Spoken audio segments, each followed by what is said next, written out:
Have you ever been deep into a text, maybe something ancient, and you hit one of those, long, sprawling lists of names and Yeah, I numbers? am. That, Your I mean, brain just wants to skim, right? totally. You tell yourself, probably not important, just filler, let's get to the good stuff.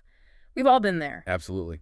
Happens all the time. But what if those seemingly dry, repetitive sections are actually, well, pulsing with deeper meaning, offering surprising shortcuts to profound understanding that you might otherwise totally miss? Hmm.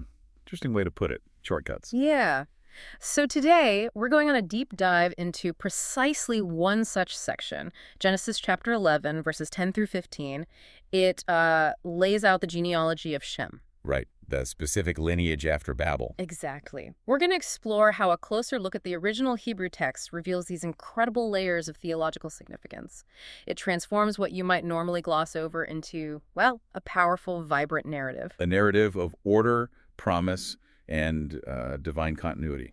Yes. You're going to discover how specific words, names, even the numbers here aren't random. They're carefully woven threads in a much larger, incredibly important story just waiting to be discovered. Mm-hmm. Okay, let's unpack this. How this seemingly simple list actually hums with deep meaning and tells a much richer story than you might expect. Well, what's really fascinating here is how the ancient Hebrew reveals this passage as a masterclass in theological communication.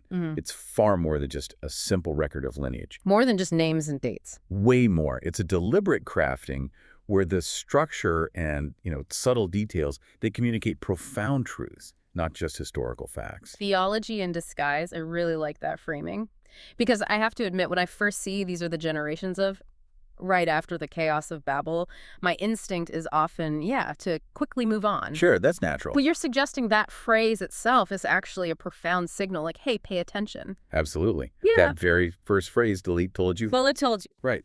Which translates to, these are the generations of. It's a famous marker throughout the Bible. Think of it like a bold chapter heading. Okay. Or maybe a major section break in a really complex book. Yeah. It's the biblical author's way of saying, hold on. A new, significant story unit is starting right here. So it matters for what comes next. It's essential for understanding what comes next. It immediately tells us this isn't just a dry list for, record keeping. It's a profound statement about continuity and divine intention. It really deserves our full attention. So it's not just a heading, but like an invitation, a clear sign that something crucial is about to unfold. Precisely. And then we're immediately given this very specific detail in verse 10. It feels like it's deliberately grounding everything. You mean about Shem's age? Yeah, it tells us Shem was 100 years old when he fathered Arphaxad, and then adds this vital phrase, 2 years after the flood. Why such a precise timestamp? That's a great question. And what's the significance of shanim, that Hebrew word for years, being used so carefully right there? Well, that precise, careful timestamp is incredibly vital. And the Hebrew word shenim really emphasizes this level of exactitude. Okay. It serves to firmly anchor this entire genealogy into history. It directly links it to the monumental event of the flood. Right after that cataclysm. Exactly. After such a cataclysmic, one-altering event, establishing this clear line of succession, tracing the story directly from Shem and the flood, it powerfully shows us that God's unfolding plan wasn't derailed. It wasn't lost in the chaos. Not at all. It's moving forward, deliberately, step by step, with unwavering purpose. It's almost as if the author is kind of reassuring us, saying, look, you just witnessed the chaos of the flood, then the scattering at Babel, but don't worry. Here is the reliable, unbroken line that continues through it all. Yeah. That's a good way to see it. And speaking of specific details, that name, Arphaxad in Hebrew, it sounds so distinctive, but a little mysterious too. What can we discern about its significance? It truly is a name that has intrigued scholars for centuries. It's a bit of an odd one. Yeah. While its exact meaning is still debated, some credible interpretations link it to a specific region, a region associated with the Chaldeans. That's Chaldeans. Okay, so Mesopotamia. Exactly. Now, this might seem like a minor detail to us today, but its inclusion is far from random. It's actually a crucial geographical anchor. Oh, so? This subtle reference ties Shem's lineage directly to Mesopotamia, a highly significant area, because that's precisely where Abraham, a pivotal figure, will emerge later in the narrative. So these names aren't just names, they're like subtle breadcrumbs, Little clues. Right. rooting Abraham's story firmly in ancient geography and foreshadowing future events. It's the kind of thing that's easily missed if you're just skimming. Wow. It's astounding how much narrative can be packed into a single name when you understand its roots. It really is. It makes you rethink what you might have glossed over in other texts, doesn't it? Definitely. So as we continue through this lineage, I can't help but notice a very distinct, almost repeating structure in each entry. The pattern. Yeah. What's the significance of this recurring pattern where it mentions the age at fatherhood, then how many years lived after that, and finally that little note, and he had other sons and daughters? You've really hit on a core aspect of this passage. That recurring rhythmic pattern is a highly deliberate structural choice by the biblical author. Deliberate. Okay. Very much so. The Hebrew word wailed, literally, and he fathered, appears repeatedly. It creates this powerful, almost steady beat throughout the verses. Like a drum beat. Kind of, yeah. It's not just stating facts. It's a profound emphasis on the ongoing, uninterrupted succession of generations. Okay. This consistent, ordered structure reinforces the idea that despite any previous chaos or, human failings, God's plan for humanity is marching steadily forward through this particular lineage. Right. It's a testament to the divine hand guiding the story. So this rhythmic pulse, it feels like more than just repetition. It's almost a quiet assertion of God's plan, sort of pushing through the chaos of a world still reeling from the flood and Babel. A reassertion of order, exactly. A reassertion of order? But I wonder, do the numbers themselves, beyond just providing a timeline, do they also contribute to this deeper story? Is there more to the lifespans than meets the eye? That's an excellent observation because, yes, indeed, the numbers themselves are telling a profound story. Really? How? What's embedded here is a theological shift, and it's conveyed through the numbers alone. We see the lifespan subtly diminishing as the generations progress. Diminishing. Right. I noticed that. Shem, for instance, lives a total of 600 years. Now, that's remarkably long by our standards. Of course. But it's notably less than his pre-flood ancestors. They were often living over 900 years. Huge difference. Huge. And if we connect this to the bigger picture, well, in ancient Hebrew thought, this shrinking lifespan is powerful, silent theological commentary. Silent commentary. Yeah, it signifies that with the increase of sin and humanity's growing distance from the direct presence of God in Eden, there's a diminished longevity. It's a quiet but potent reflection on the cost of humanity's choices, woven right into the fabric of the genealogical record itself. It's like a built-in consequence, a subtle but persistent reminder without needing an explicit sermon or something. Exactly. The numbers themselves are speaking volumes about the human condition, about its separation from an earlier ideal. Okay, staying with these numbers for a second, I noticed something else interesting. Arphaxad fathers Shelah at 35. To Shemilmor. Right. Which, when you consider Shem was 100, is, well, quite a bit younger. It is.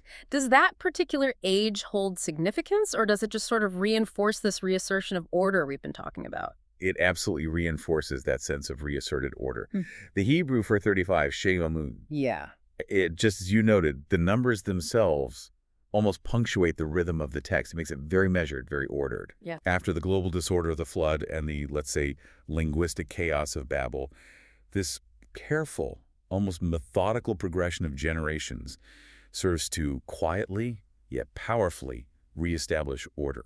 It's like a deliberate rebuilding. A divine rebuilding, yes. Yeah. Tracing a new specific path forward. And the name Shelah itself, that seems to carry a lot of meaning for this idea of new beginnings and direction, doesn't it? It does, and it's very evocative. The name Shelah. Yeza. It most likely means sent or maybe shoot branch. A shoot or a branch. Yeah, that imagery is incredibly powerful, especially in the context of a world that has just been, reset and scattered. It's like God is planting a new branch. A fresh start. A fresh seedling, exactly, that will keep growing and keep leading, eventually pointing towards Abraham and ultimately toward the nation of Israel.